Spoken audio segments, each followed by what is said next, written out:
Баршаңызға сәлем. Қазір біз сіздермен бірге бұқтырма тағамын дайындайтын боламыз. Өте оңай және диетический, сулы әдемі болып шығады. Бұл тағамға көп те заттар кетпейді және де қуырып отырмайсыз. Ол үшін видеоның соңына дейін қараңыз. Ал енді біз мына бұқтырма тамағын бастағалы тұрмыз. Өзбекше дімләма деп айтайды ғой. Бізде қазақтарда бұны бұқтырма дейді. Бірінші астына капуста тереміз. Тұз алып кеш. Кішкене тұз себеміз.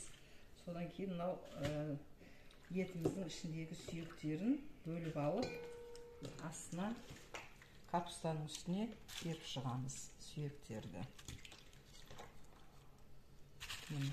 Осылай етіп қойып, тағы да кішкене тұз себеміз.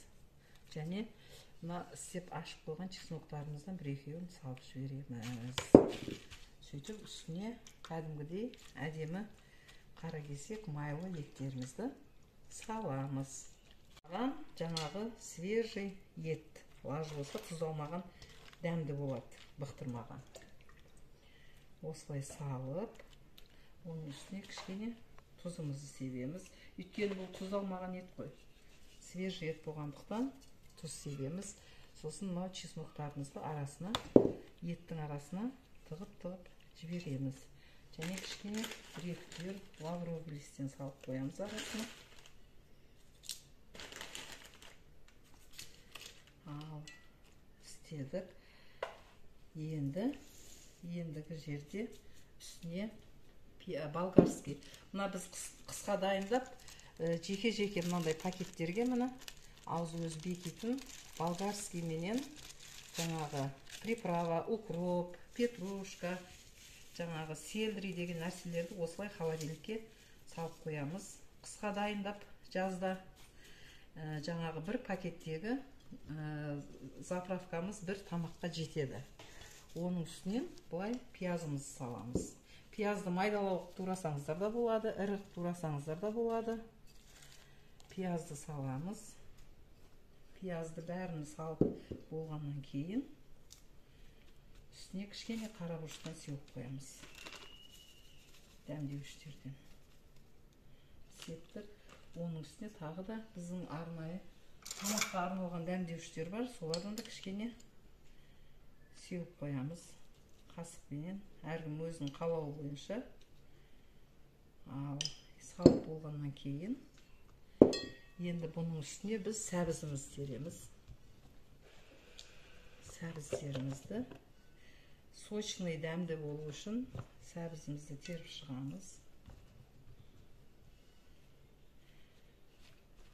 Міне осылай теріп болғаннан кейін кішкене тұз себеміз.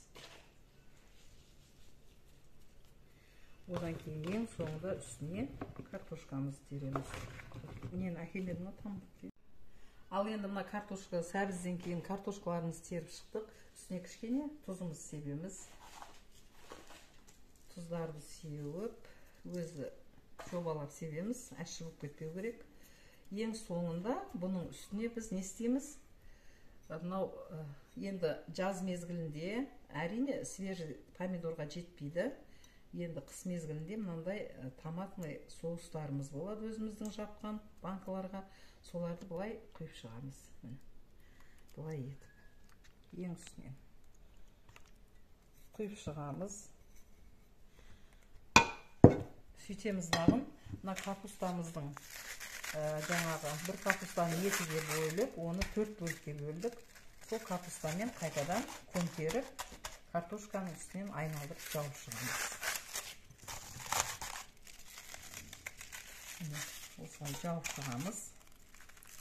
Капуста денсаулыққа өте пайдалы.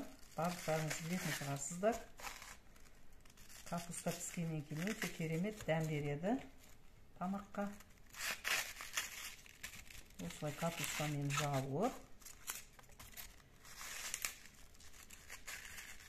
ең үстінен бір ожау өсімдік майын құямыз. Ал енді капустаны жауып болған кейін үстінен кішкене дәмдеуіш себеміз.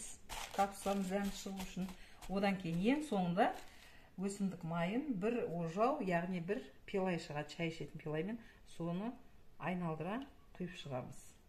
Себебі біз астына құйрық термедік қой. Негізінде қойдың етінен свежий құйрық болса, құйрық терсеңіздер, бұдан да керемет тәтті болады.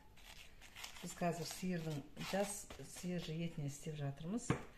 Мен бірге газға қоямыз.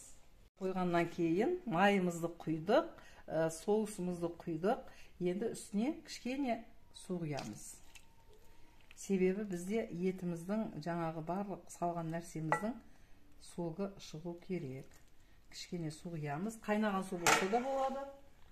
Сөйтемізде қазанның қақпағын жауып, ең төменгі газдың алауына қойып қоямыз. Мінекей біздің бұқтырмамыз дайын болды. 3 сағат баяу отта қойып пісіріп алдық. Дәмі деген өте керемет болды. Ұнаса, сіздер де жасап көріңіздер, өте керемет болады. Каналға тіркеліп, лайк басып, комментарий қалдыруды ұмытпаңыздар.